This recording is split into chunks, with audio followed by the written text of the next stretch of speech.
ہماری آج کی کہانی کا عنوان ہے خاموش چیخیں۔ لاہور کی ایک سرد صبح نورین کو ایک انجان نمبر سے کال آتی ہے۔ مس نورین، آپ کے دادا رفیق علی کی وفات کے بعد ان کی حویلی آپ کے نام کر دی گئی ہے، مگر ایک شرط کے ساتھ۔ نورین حیران تھی کیونکہ اسے دادا جان سے کوئی خاص انسیت بھی نہ تھی، پھر یہ وراثت کیسی؟ حویلی کا پہلا منظر۔ نورین جب گاؤں پہنچی تو سامنے ایک بڑی خاموش سنسان سی حویلی کھڑی تھی۔ دروازہ کھلا، اندر زنگ آلود تصویریں، بوسیدہ پردے، مٹی بھرا فرش اور ایک بند کمرہ جس پر موٹا سا تالا لگا تھا۔ ریحان، نورین کا کزن، اسے ملنے آیا، بظاہر خوش اخلاق مگر اندر سے کچھ چھپا رہا تھا۔ دادا جان ہمیشہ کہتے تھے اس کمرے کے قریب نہ جانا۔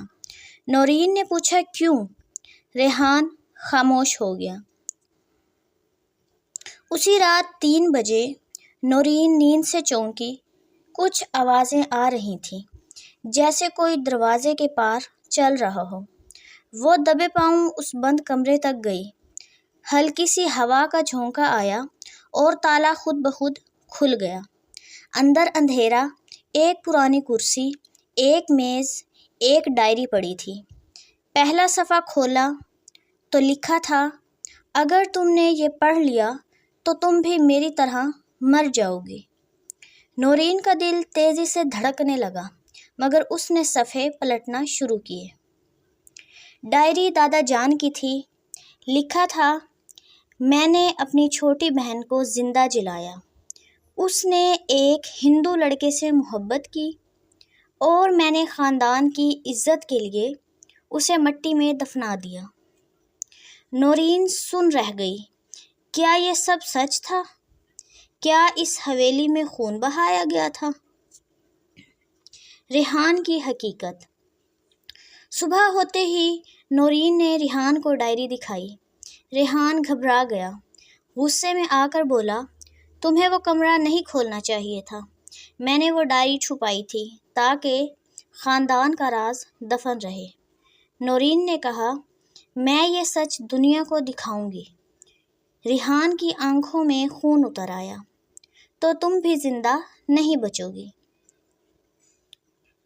ریحان نے نورین پر حملہ کرنے کی کوشش کی، مگر اسی لمحے حویلی کے تمام دروازے خود بخود بند ہو گئے۔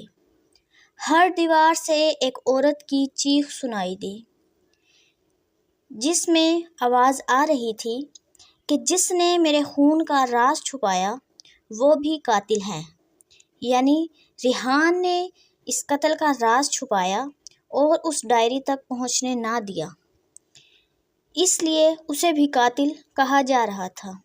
ریحان پیچھے ہٹا، اس کے چہرے کا رنگ اڑ گیا، اس کی آنکھوں سے خون بہنے لگا، وہ زمین پر گر پڑا اور مر گیا۔ نورین کی آنکھوں سے آنسو بہنے لگے۔ وہ بولی، اگر تم سچ کا ساتھ دیتے تو شاید آج تم زندہ ہوتے۔ نورین حویلی سے نکلی۔ شہر جا کر اس نے دادا جان کے جرم اور اپنی پھوپھو کے ساتھ ہوئے ظلم پر ایک کتاب لکھی، جس کا نام اس نے رکھا خاموش چیخیں، ایک عورت کی وہ آواز جو سالوں تک دفن رہی۔ لوگ کہتے ہیں آج بھی اس حویلی میں رات کو ایک عورت کی چیخ گونجتی ہے، مگر اب وہ چیخ خاموش نہیں، زندہ ہے۔ اس کہانی سے ہمیں یہ سبق ملتا ہے، جو ظلم دیکھے اور چپ رہے وہ بھی ظالم ہوتا ہے۔